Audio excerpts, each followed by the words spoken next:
Oh, I'm saying that. I thought you were saying I was Like, I got it. Done. We're out. What's up, guys? This is Chris Cunningham from ClickUp, and you're watching Hustle Inspires Hustle with Alex Quin. Yo. It's like, whoa. That sound good. That sound good, boy. Damn. Bro, we got to thank Instagram for this moment because that's where we connected. I love everything you're doing, bro. Like, I think what you guys are doing at ClickUp is amazing. Guys, this is Chris Cunningham, the one and only, visiting us from San Diego, right? Yeah. You were just in Mexico?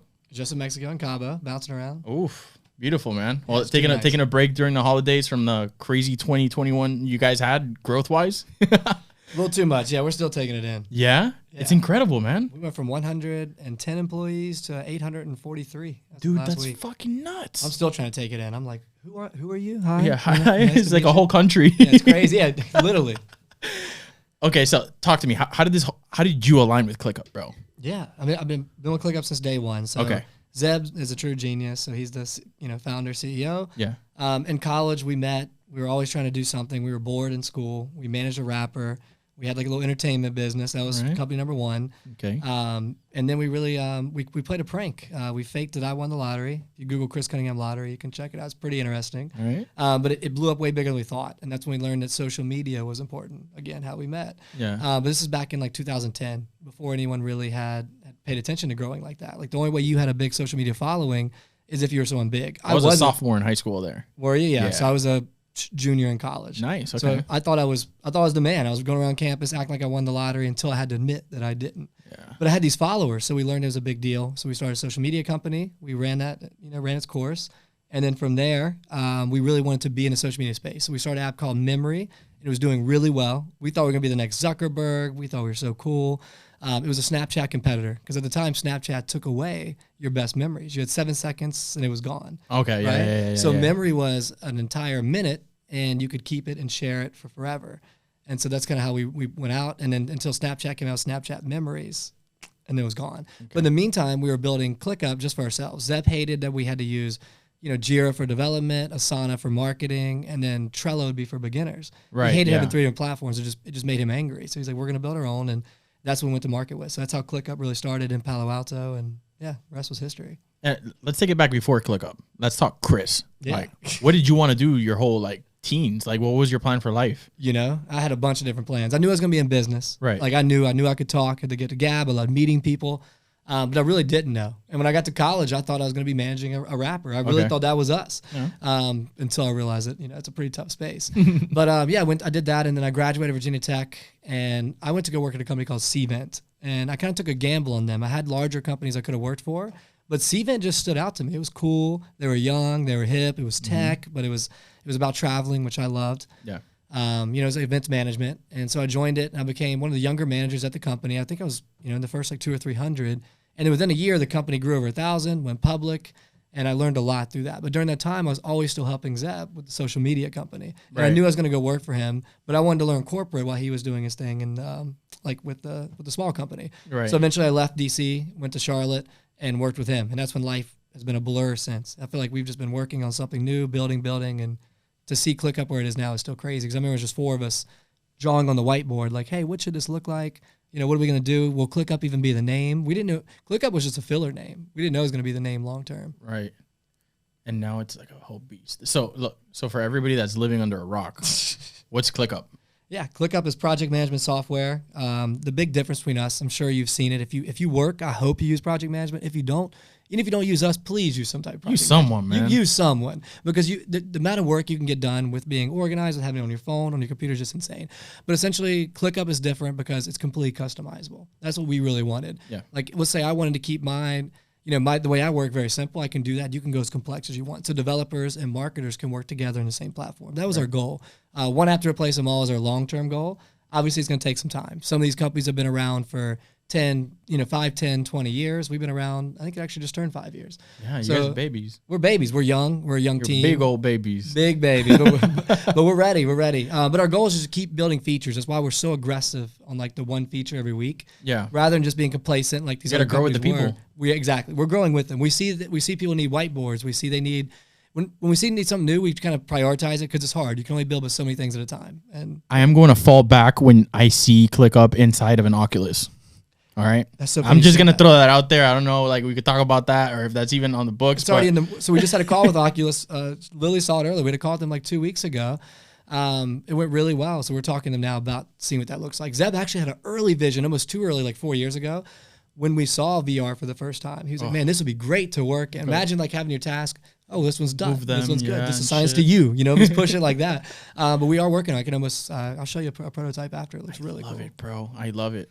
I mean, the metaverse is a big thing, right? So we got to get with the times. We're learning a lot about that. I'm not a metaverse or a crypto expert by any means. I invest into both. I recently dropped an article in Forbes about NFTs and the metaverse and the music space too, and we've been dabbling into it. But ultimately, augmented reality, virtual reality is where things are going, especially for people like us. We're marketers, we're business people, and that's where attention is going to go. That's where brands and sponsors and music and entertainment and skins and NFTs and all these things can go in there. We got to understand it. And not only for VR, but shit, dude, I imagine myself right now with some augmented reality glasses projecting like my ClickUp tasks into the wall in front of me or over this little thing right here and being able to move them around. That stuff is all going to be possible. And I can't imagine how much faster we're going to be able to work when things like that are like in play in everybody's hands, you know? Isn't it weird how fast it's happened? I mean, I feel like it just happened before Christmas. And now, like, who's not talking about like, who turned on this button? Yeah, who did this shit? What happened? Square changed their name to Block. I mean, it happened so fast. And I just saw an article the other day where Apple, there's this one small part where no one paid attention right to your camera. It's like another little small part. Ooh. And I realized it's because they're building the Apple glasses that are going to be the same way. So they already got some shit like they've been undercover in our phones without us even knowing. And we didn't even know. You know, everyone's like, why is this here? Now we know. Well, you seen the Ray-Bans too, those Ray-Ban glasses with Facebook? Crazy. My friend Mauricio was showing it to me. Dude, wow. I remember when I thought it was so cool when Snapchat came out with the Snap. You remember the Snap goggles? Spectacles. Yeah. I waited in line to get one of them from like a vending machine to be cool and be ahead of time, and it didn't do near what I thought it was going to do. But it's just funny to see now it's really happening. Like soon, whether it's an Oculus, like we're going to be wearing something and being in a different world. And at the same time, I love being in the real world, but like, we have to respect that this is happening. Yeah, it's going there, and like we just got to see where it goes, and we just got to make sure that, you know, people also have the ability to learn how to use it, and so it's accessible. And, you know, it could be good. It could be great for the world, just like it could be bad. I think everything with balance, right? In moderation, like we got to keep innovating while understanding what keeps us human and what keeps us good and what keeps us like connected, really, really connected. You know, that true in-person connection, that essence. It does. I think we're lucky that we grew up that we still had that in person. Because, you know, it'll be weird seeing kids grow up being able to jump in the metaverse at age 3. Like, what are they going to see in there? What's going to happen? Yeah. It's a lot. But back to what you said, we will be so productive. I could imagine when... Like my focus, I'm good at focusing, but at the same time, like if I'm at a coffee shop, someone walks in, it does sometimes take my attention away, right? But when you only see your work, how much better do we work? I don't know. Right. Yeah, I've done it. When I first got the Oculus like a few weeks ago, I was moving tabs around and putting my notes in my keyboard. I was like, what? Where has this been? But bro, how would you describe your involvement with ClickUp? Because you do so much and I see you so active and it's so creative. Like, define it for me. Like, what are you doing right now, bro? You know, my big thing is influencer marketing is a big part, but branding, partnerships is technically like, you know, what I'm focused on. But I'll give you a breakdown. When I like right now I must have fun because I love social media. I love it. I've always had fun with it. But now it's like I'm really looking and seeing how things are turning, right? Like Instagram used to be where everyone did their influencers, but now for ClickUp it's different. I'm learning this whole tech dev space that's out there, and they're I mean, whether it be on Twitch, YouTube, Twitter, what I'm learning is it's a whole different way to get people talking about you. On Twitter, it's threads, right? Yeah, people starting these threads, they do really well. Certain ones, they speak and they get people really engaged. And I had slept on Twitter for a while. I'd been off it myself. Everybody's been sleeping on Twitter. It's incredible. Of course, but it's still, it's an easy way to have someone talking and have a direct link. It really works well, especially in this world of podcasting. It's a great way for people to talk about things they love. And Clubhouse too, man. Clubhouse is badass, bro. Clubhouse popped. I feel like it's gone down, but Twitter has its own version of Clubhouse. But look, it was so hot for a minute. And who knows? We'll see what happens. There's a couple other versions of Clubhouse coming out. So we'll see how those play out. But then what I'm learning is YouTube. You get the right YouTubers to explain your product, at least in my space. Again, it's different if I was doing a water bottle or a different brand like that. You know, then you get a travel influencer or someone who's mastered that space. But for us, I basically want different niches. So I wake up each day and I'm like, okay, developers use ClickUp. I need to get people who are on YouTube in the dev space talking about that.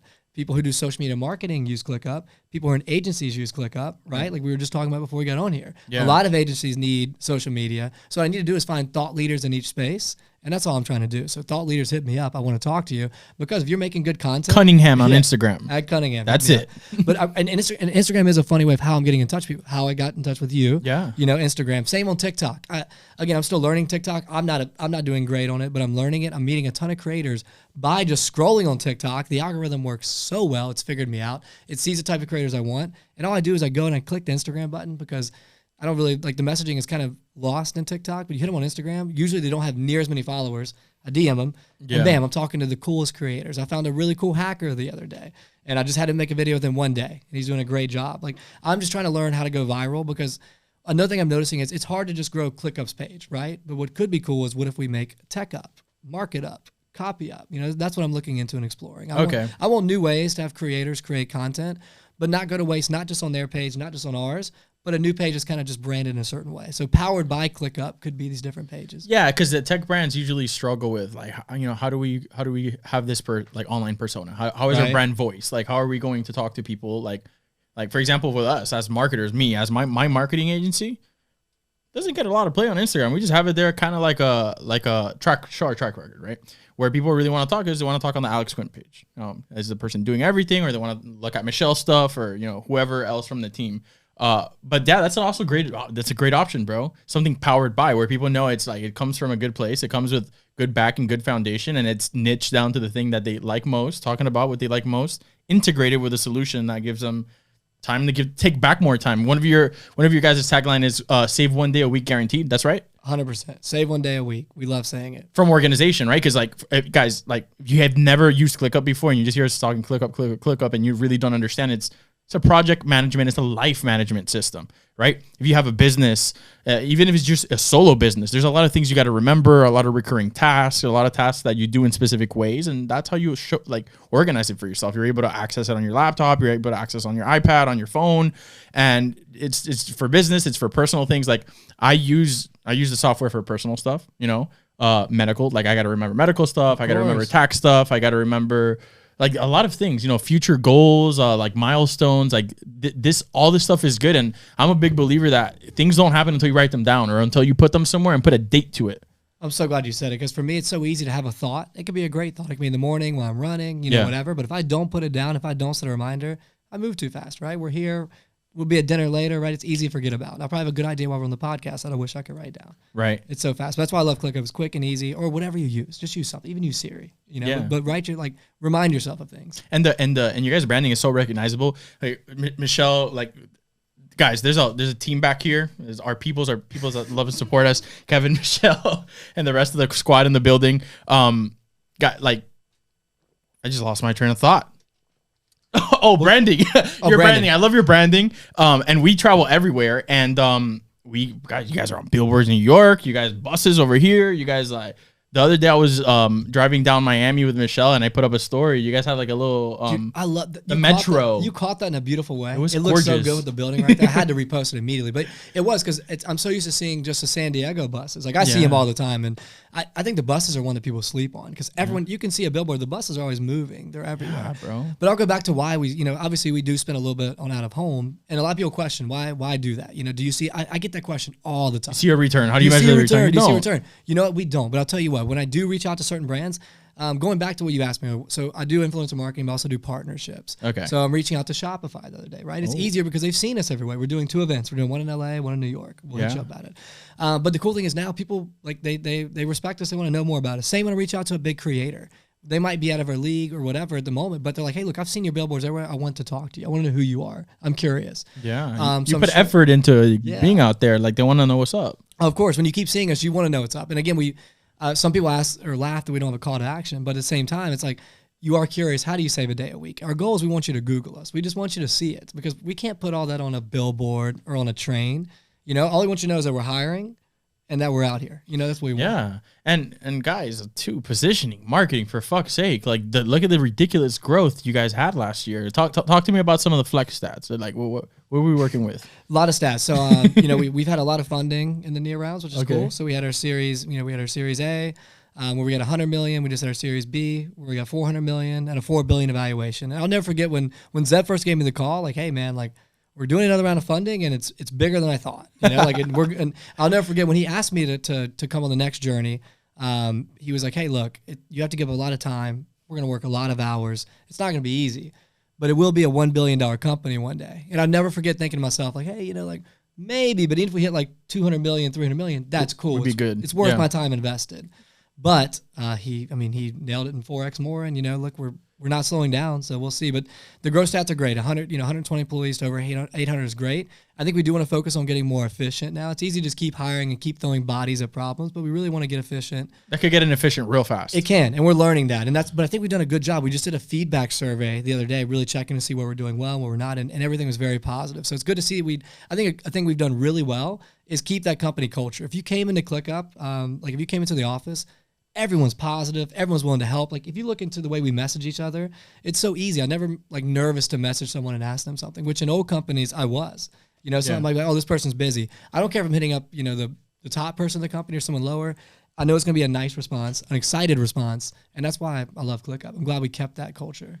Yeah, because it allows people to grow without feeling like somebody's going to try them for some idea or, oh, they're going to call me a dumbass or some shit. You know, to never be like that, right? And I hope we never do become that company. I really don't want us to be that. And it could become like that really fast. Like people forget that. So that's why it's important, like for leadership to remain creative, to remain inclusive, to listen to their people. Like, man, for me, with my team, everybody's opinion counts, bro. Like, they have any type of growth, because at the end of the day, they know your shit better than anybody on the outside. And if they're making an observation, like it's worth listening and maybe implementing. You know? Why not listen? Exactly. And I mean, we've seen a lot of people from just random. I've seen someone give me a genius idea from my team that's on the development team, right? Like, who would think a developer knows social media? But you know what? Someone could know anything about any part. They have an idea, they have a thought, and they care. So when people are bought in, and that's something we really care about at ClickUp. We're kind of slow to hire.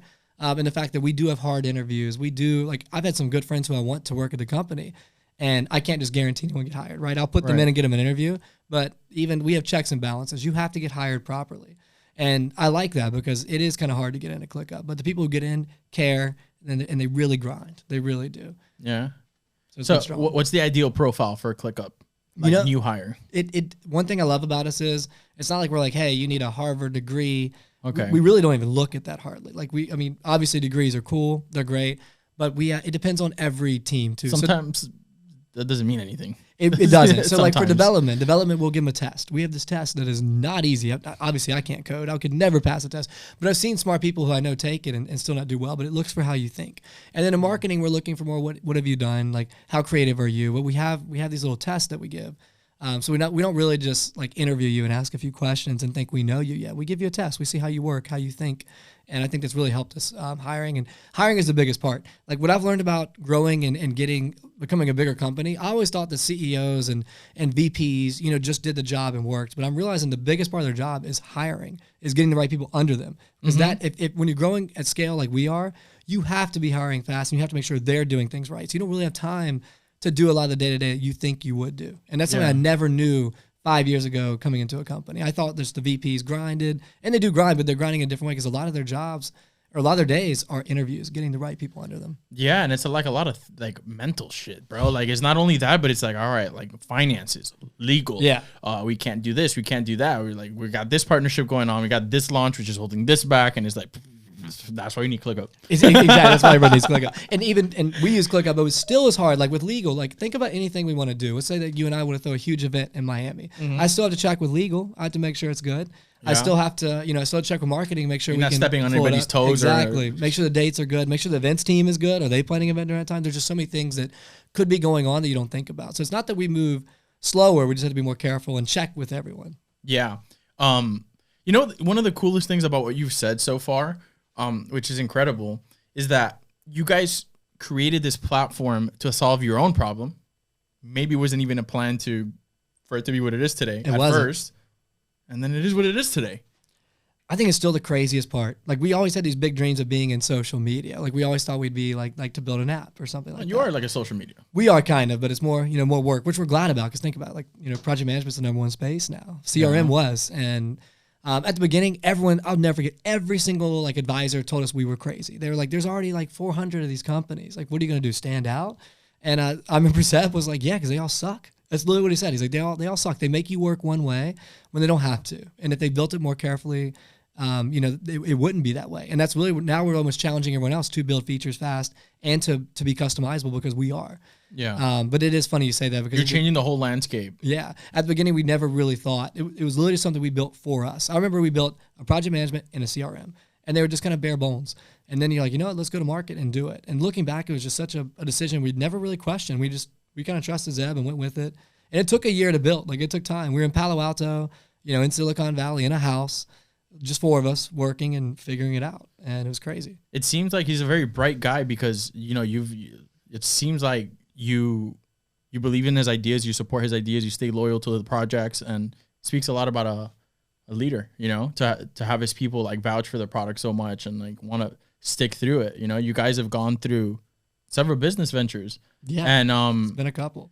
And usually, after like one failed business venture or two, or maybe not failed, but it didn't go in the way you thought, like, people get discouraged. Yeah, no, we don't mind saying fail. So the first one he did, super success, right? Yeah. Great social media company.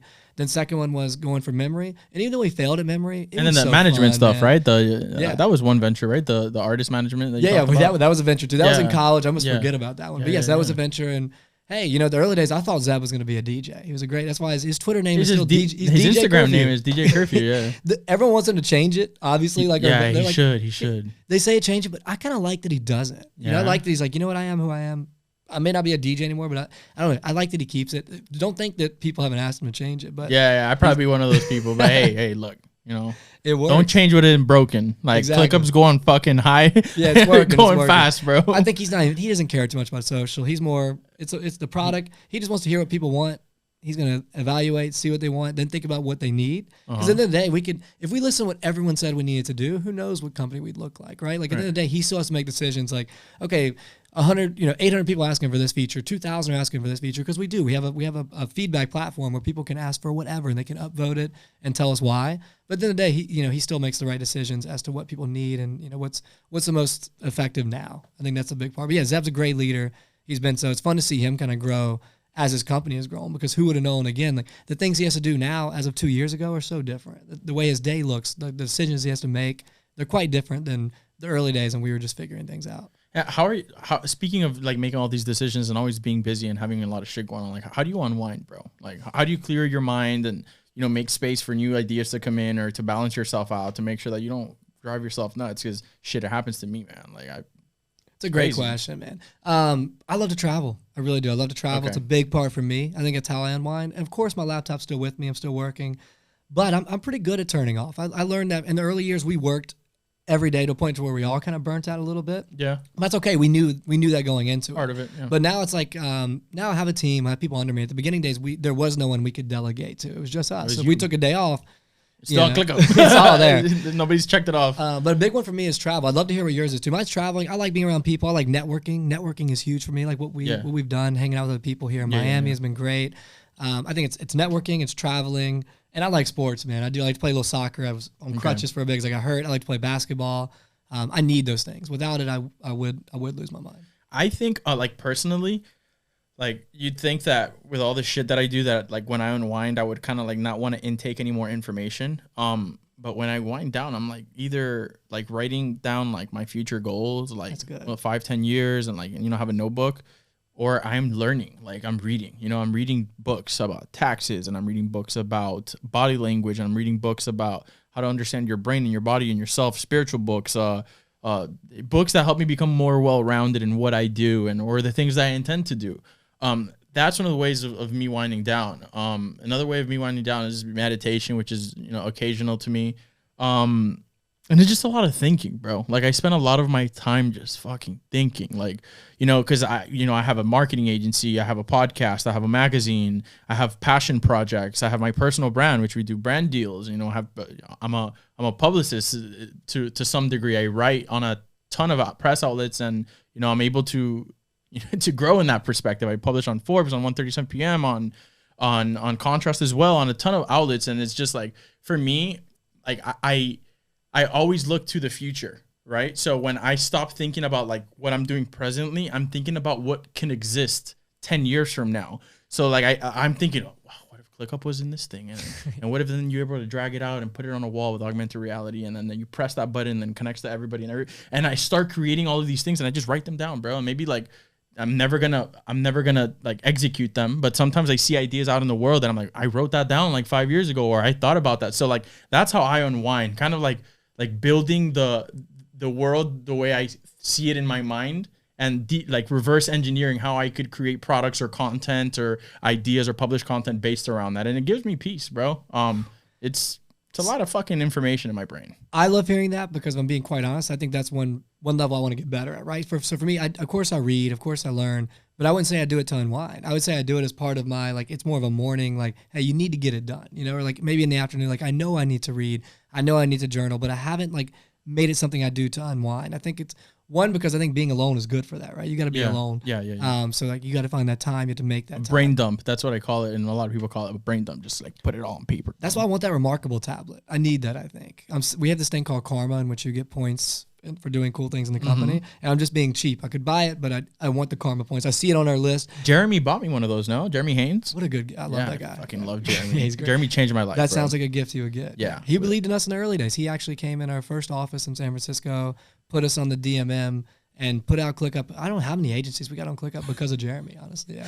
Jeremy never wanted an affiliate link or anything. He didn't want any money. He just did it. Yeah, he does shit like that. He always helps people out. Like he's changed Michelle and I's life. Like I made a post about this on Instagram. Spiritually, financially, professionally, he's just a good guy. He trains great entrepreneurs, not just marketers. He trains great entrepreneurs.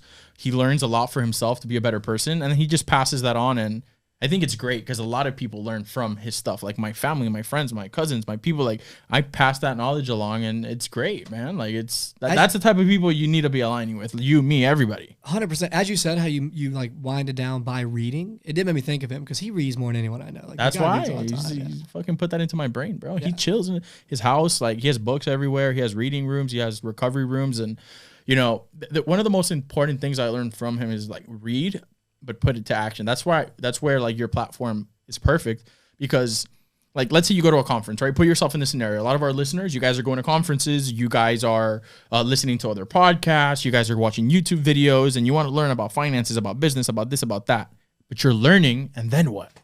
You know what I'm saying? Yeah. All right, now you know, but like, did you do it? And that's where ClickUp or whatever other platform you want to use comes in, because you literally grab that idea from the book, from the podcast, from the video, and you put a fucking date to it. Gotcha. You say, I'm going to do that shit by Wednesday, or I'm going to do that shit by 2 months from now. And here are the details, and here's what I need. And now you're accountable to yourself. And it's okay to be realistic and set it out. Like, I think too many people are like, oh, I'm going to do this tomorrow. It's like, no, you probably can't. you probably can't. Yeah. But you can set out 6 months so you can run. It's like in 3 months. So what I'll do is, as I read, I'll see a page I really like, and I'll just quickly take a picture and put it in a ClickUp task. Like I have a whole list for that.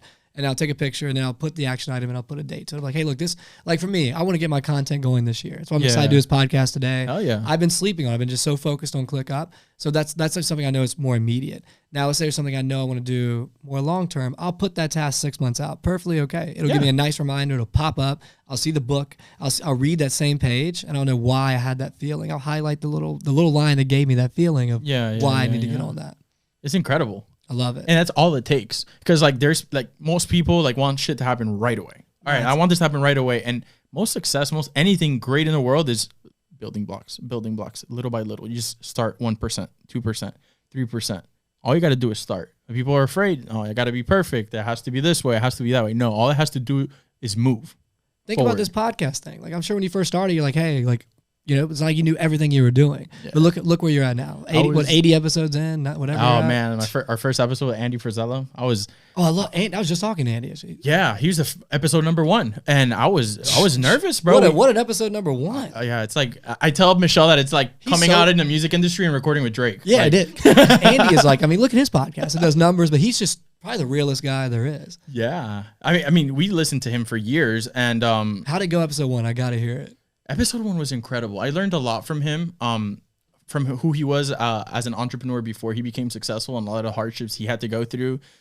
You know, physical attacks, emotional attacks, mental, all that was big. And not only the podcast, but like seeing like First Form, seeing his building, his distribution, his staff, everyone. It was real. You know what I'm saying? Like you listen to it, you watch social media. I had seen him with Gary Vaynerchuk and all these people, but just seeing it was incredible and seeing how great he was. Like, dude, we showed up with our little booty ass microphones, like to interview Andy fucking Frizella because it was our first episode. We had no idea what we were doing, bro. Like we were trying our best to make this whole thing good, like this whole podcast. And he was great. He's like, no, we have our equipment, and you know, he's so cool. Tyler was there, and Tyler was incredible for making that happen. And Nat as well for helping us out with that. But it was just great, man. He let us use his equipment, and we recorded episode 1 of Hustle Inspires Hustle in the same room where he recorded the MFCEO project on the same desk, it's the same setup. So for us, it was surreal because here's this favorite show of ours, and all of a sudden, our first episode, we're on that set, you know. And from there, it was just incredible. We were able to interview a lot of great people, from authors to entrepreneurs to all types of people, bro. We've had apps, we've had ManyChat on here. We've done collabs with Microsoft. Remember the Storm Area 51 movement? That whole shit that we found him because Kevin gave us the idea to reach out to him, and we were just like all in a bedroom hanging out. And we're like, who should we interview on the podcast? And like this whole Area 51 shit was going viral. Michelle found him, the guy, like in 5 minutes, like in 10 minutes, we had him on the phone. Dude, these movements are hilarious. There's that one. Now there's the guy who went on, was it Birds Aren't Real? Have you seen that one yet? Birds Aren't Real? There's this whole movement called Birds Aren't Real. I haven't gotten into it yet, but I saw the guy got so big he was on like the news. I think he got like sick. He had like a cough on it. He probably faked it. It was pure genius in my opinion, but he got a lot of attention from it. But if you haven't seen it, it's the same thing. Same as like Storm. Like these things are hilarious. They crack me up. Dude, bro, Chris, we've been trying to do this for a minute. So first and foremost, thanks, bro, for being here. We're in Miami right now, right? Okay, just so everybody knows what's up. We're in January, probably 75 degrees, sunny, beautiful. Be jealous. Be jealous and be motivated and understand that what we're doing, you could find us. We're in the digital world. That's how we found each other. No excuse. Cold DM. He'd hit me up cold DM. Cold DM, bro. Send somebody a video, a voice note. Just hit people up and find opportunities for yourself to grow as a person, to grow as a professional, and just keep working on yourself. Chris, thank you so much for being here today, bro. We really appreciate you, man. I'm glad we made it work. Guys, this is Alex Quin, Chris Cunningham, Hustle Inspires Hustle podcast. We'll see you on the next episode. Yes, sir.